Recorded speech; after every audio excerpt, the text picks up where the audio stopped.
fix this real quick. I'm obviously not as tall as Noah. Okay. Good evening, everyone. Standing here tonight feels surreal and a little like I accidentally walked into the wrong room and they handed me a mic. But truly, I'm honored. To my family, my friends, my advisors, and the amazing team of Minds Matter, thank you for getting me here. And to everyone tonight, I promise I'll try to keep it interesting. If there's one thing you should know about me, it's this. Independence has always been the core of who I am. Ever since I was a little girl, I have always wanted to do things on my own. At 4 years old, I would stand on a stool in my grandma's kitchen and insist that I be the one to cook the eggs. I wanted to fold the laundry, wash the dishes, and carry groceries that were clearly too heavy for me. I thought independence meant being useful. I thought love was proven by action.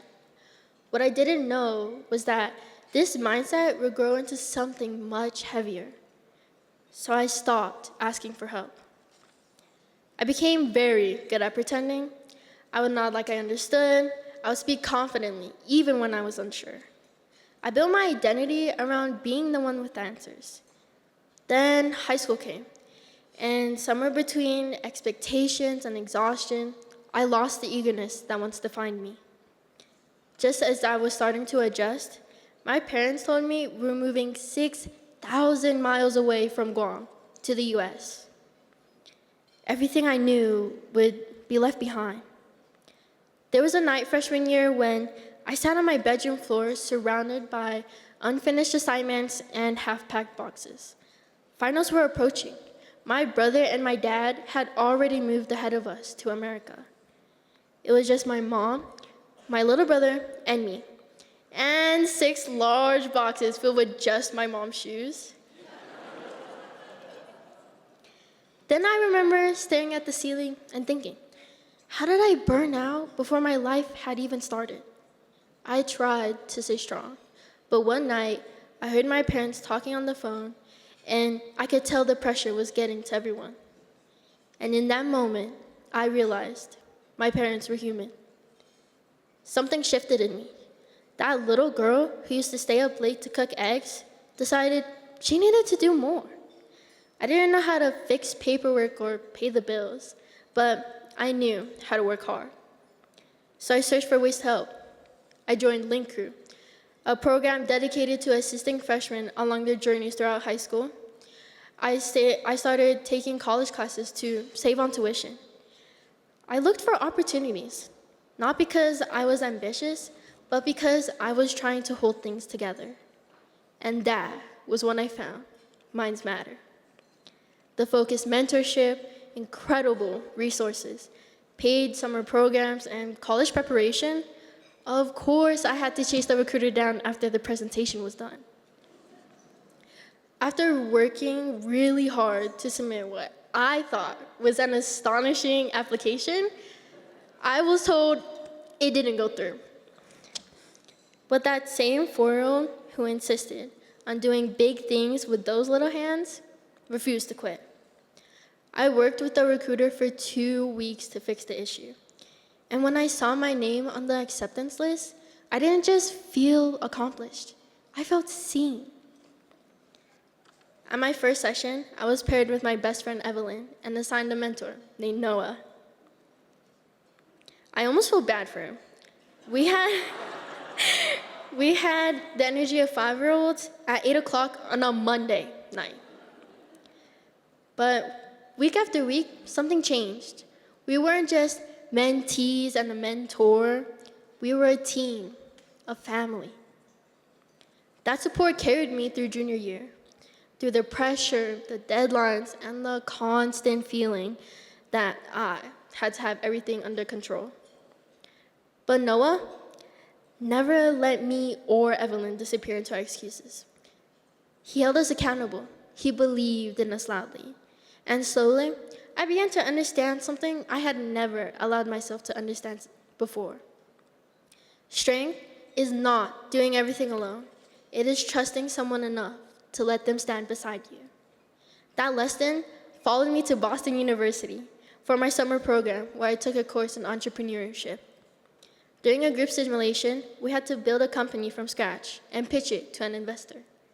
Without even realizing it, I stepped into leadership, organizing ideas, assigning roles, guiding our presentation. And when my professor complimented our pitch, something sparked in me. For so long, I thought taking risks wasn't an option. But I've learned that risk is where growth begins. That making mistakes doesn't mean you're failing. It means you're only moving forward. I realized I hadn't lost my drive. I had just been tired of carrying it alone. And since then, I've poured that energy into everything that I do. I started a small business called Elah, sharing the flavors of my culture with my community in Montbello. I hope you all save some room because you will be trying them tonight at the after party. I became president of National Honor Society. I serve as commissioner of Link Crew. I play varsity volleyball, and I will graduate high school with an associate's degree while maintaining a 4.2 GPA.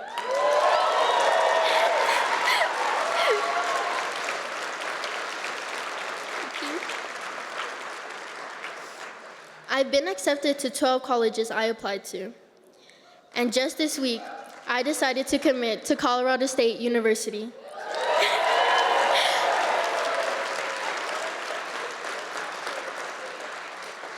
Where I will be studying food science. And although I love your applause, the titles and the accolades are not the point. The point is the girl who once sat on her bedroom floor, wondering if she had already peaked at 8 years old, stands here now, carrying a torch. Not just for herself, but for the student who feels burnt out before life even begins. For the daughter who watches her parents struggle and feel powerless. For the child who believes being strong means never asking for help. Minds Matter was more than an opportunity for me. It was my bridge to the world. It taught me that independence is not isolation, that ambition doesn't have to be lonely, that being above average means nothing if no one is there to support you when you fall below it. I didn't lose my spark. I just needed to be reminded that it was still there. And now, I carry it forward. Not because I have something to prove, but because people once chose to believe in me. Thank you to Minds Matter for being a part of that belief. Thank you.